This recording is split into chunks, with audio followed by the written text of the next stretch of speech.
اللہ کا حکم قرار دیتے، جبکہ ابھی وہ 5 سال کا بچہ ہے۔ تو گویا پیغمبر کا بیٹا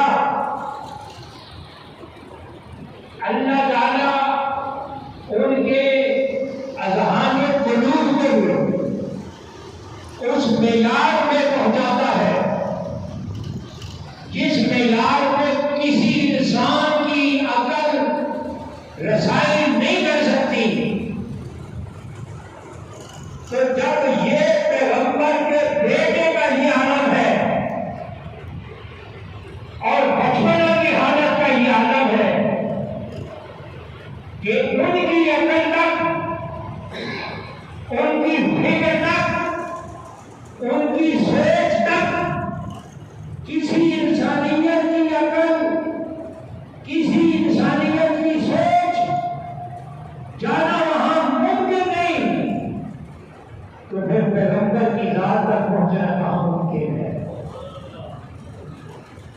پھر یقین یہ بات ثابت ہو گئی کہ پیغمبر کی ذات تک کسی عقل کی رسائی ممکن نہیں۔ ان کے حقائق جاننا یہ انسانیت کے بس کی بات نہیں ہے۔ بس اتنا ہی یہ جان سکتا ہے جتنا اسے بتایا جاتا ہے،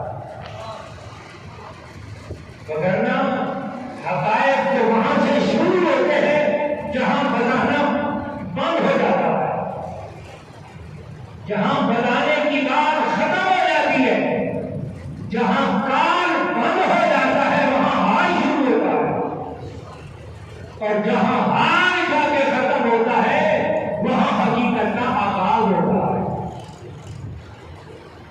تو جہاں حال تک بھی کوئی نہ پہنچے وہ حقیقت کو کہاں ٹچ کر سکتا ہے، اور جو حقائق کو سمجھ بھی نہ پائے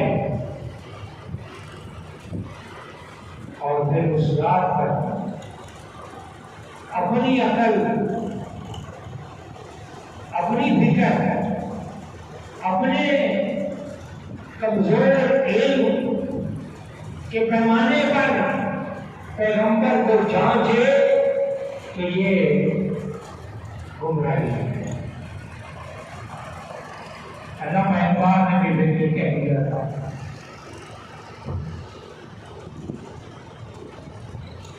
یہ نظر کی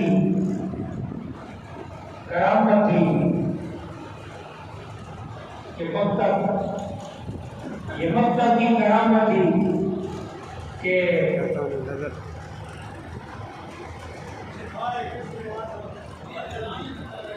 یہ فیضان نظر تھا، جو مقتد کی کرامت تھی۔ سکھائے کس نے اسماعیل کو آداب قدرتی، جو بھی سکھائے کس نے اسماعیل کو آداب فرزندی؟ تو اسماعیل علیہ السلام کو یہ آداب فرزندانہ کس نے سکھائے؟ کہاں سے سیکھے؟ کون سا مقصد تھا؟ نظر کا یہ فیضان تھا۔ خود علامہ بھی حیران ہیں، علامہ اقبال خود حیران ہیں کہ سمجھ کو ابھی تک کوئی نہیں آئی کہ یہ کوئی نظر کی برکت ہے یا کسی مکتب کی کرامت ہے۔ سمجھ پھر بھی کوئی نہیں آئی، فیصلہ پھر بھی نہ کر پائے۔ تو پھر آخر اس کو امام حسین نے کہا، فنسو بلا ذات ہی معاشیت میں شرف ہے، فنسو بلا قدر ہی معاشیت میں نظر ہے۔ تو کہتا چلا جا پیغمبر کی ذات کی جانب، تو کہنے منسوخ کر دے، جہاں تیری عقل ہے، جہاں تیری سوچ ہے، فکر ہے، کہہ جا۔ تو کہنے کے بعد بھی اگر ان کے مناطق کو اور اپنے کہنے کا تقابل کرے گا تو پھر تجھے کہنا پڑے گا، پھر تجھے کہنا پڑے گا غالب ثنائے خواجہ بجل نہ گزارتے کہاں ذات بات کرتا بتانے محمد کہ زندگیاں ختم ہوئی اور قلم ٹوٹ گئے، تیرے اوصاف کا ایک بات بھی ٹوٹ گیا، پھر یہ تمہیں کہنا پڑے گا۔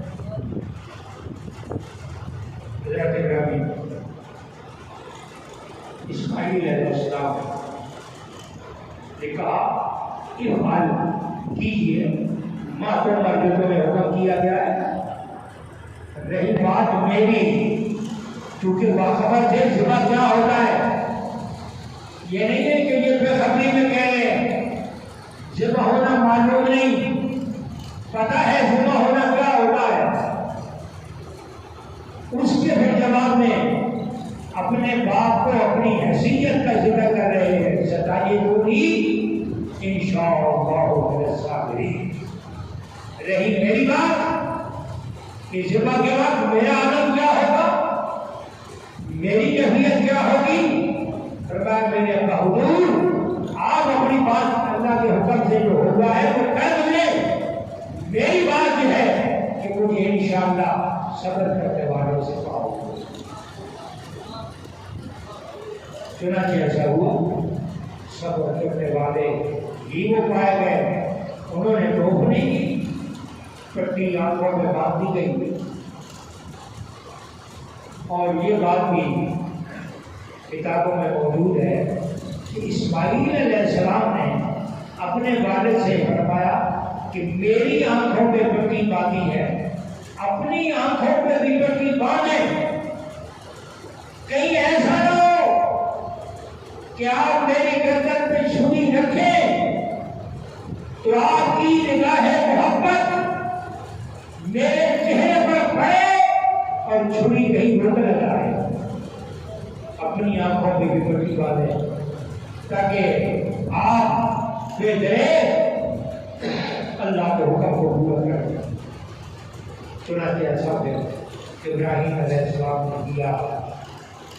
اللہ تعالیٰ نے اس کے عوض میں اپنی طرف سے اسماعیل علیہ السلام کے نام کا کنبہ جنت سے لا کر ذبح کرا دیا.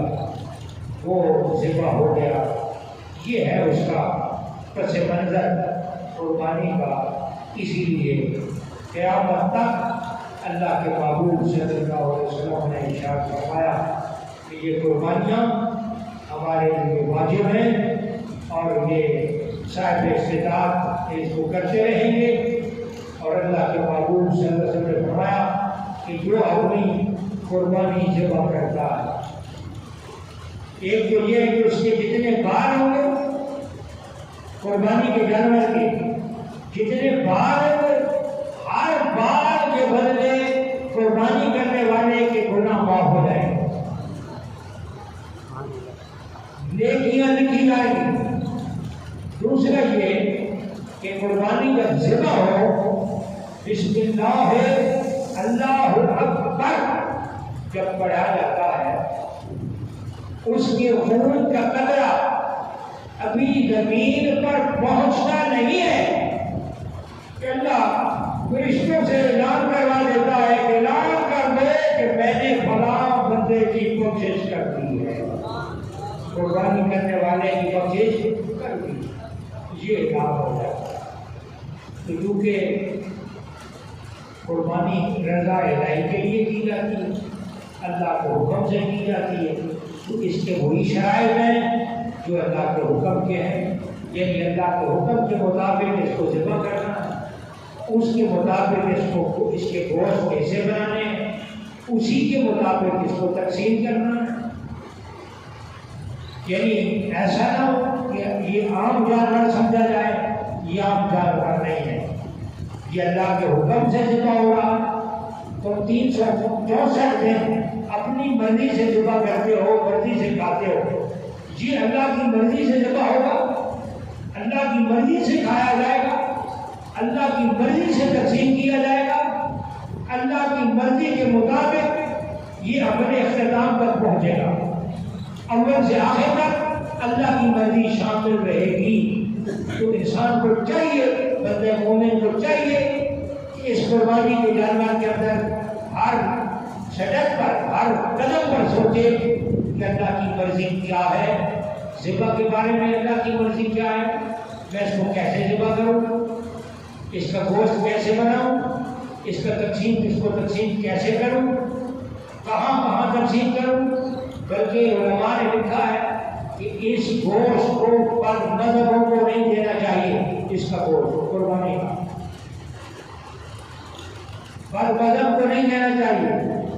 اور میں سوچا میں نے کہ یہ کیوں ہے، اس کی وجہ کیا ہے، بس مطلب کیوں نہیں دینا چاہیے؟ تو اللہ تعالیٰ نے میرے ذہن میں ایک بات انتخاب رکھا، وہ یہ ہے کہ چونکہ قربانی کا جانور جب یہ اللہ کے حکم سے تقسیم ہوتا ہے، بندہ گان مومن کے جب یہ پیٹ میں جاتا ہے تو بندے بھی جنتی اور یہ جانور بھی جنتی، یہ بھی کب زندہ کیا جائے گا اور قبر پہ کھڑا کیا جائے گا۔ جب یہ گوشت کسی جہنمی کے پیٹ میں چلا گیا تو یہ جانور اپنے پورے گوشت کے ساتھ زندہ نہیں رہے گا، اس کی زندگی اس کے پورے گوشت کے ساتھ ممکن ہے، کیونکہ اس کی ہڈیاں، اس کا گوشت پھر آئے گا، وہی بنے گا، نیا وجود نہیں ہوگا۔ اللہ اس پر قادر ہے۔ جب وہی گوشت ہوگا تو چونکہ وہ گوشت بندگان مومن کے پیٹ میں جائے گا، وہ بھی جنتی ہوں گے، اور وہ جنتی ہونے کے ناطے سے ان کے پیٹ والا گوشت اس کو پھر جانور کو نصیب ہوگا اور یہ جانور پھر زندہ ہوگا۔ اور اگر وہ کسی بدمدم کے پیٹ میں چلا گیا تو وہ گوشت کبھی جہنم سے واپس نہیں آ سکتا، جہنمی سے پھر واپس نہیں آ سکے گا۔ تو یہ جب گوشت واپس نہ آیا تو پھر اس کی زندگی ممکن نہیں ہے۔ تو اسی لیے علماء نے جو ذکر کیا ہے وہ حق ہے اور سچ ہے کہ اس کا گوشت کسی بدمزن کو نہ دیا جائے۔ اللہ ہمیں سمجھنے کی توفیق عطا فرمائے۔ واخر دعوانا الحمدللہ رب العالمین۔ سب کو پڑھے